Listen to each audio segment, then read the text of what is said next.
सुनील तटकरे यांनी केलेल्या नॅपकिनच्या नकलेला मंत्री भरत गोगावले यांनी उत्तर दिले। काही दिवसांपूर्वी महाड येथील कार्यक्रमामध्ये राष्ट्रवादी काँग्रेसचे प्रदेशाध्यक्ष खासदार सुनील तटकरे यांनी मंत्री भरत गोगावले यांच्या नॅपकिन वापराची नक्कल केली होती। त्याला भरत गोगावले यांनी त्याच पद्धतीने उत्तर दिले। भरत गोगावले यांच्या वाढदिवसानिमित्त आयोजित कार्यक्रमात उपस्थितांच्या अभिवादनाचा स्वीकार करताना गोगावले यांनी हातातील नॅपकिन हातात धरून फिरवलाय। दरम्यान आमदार महेंद्र दळवी, आमदार महेंद्र थोरवे यांनीही नॅपकिन फिरवत गोगावले यांना साथ दिली। यावेळी उपस्थितांनी टाळ्यांचा कडकडाट केला।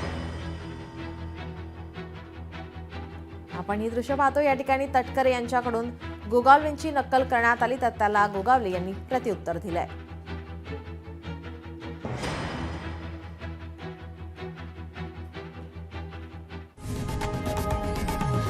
लोकशाही मराठी ऐका, पहा, जागरूक रहा।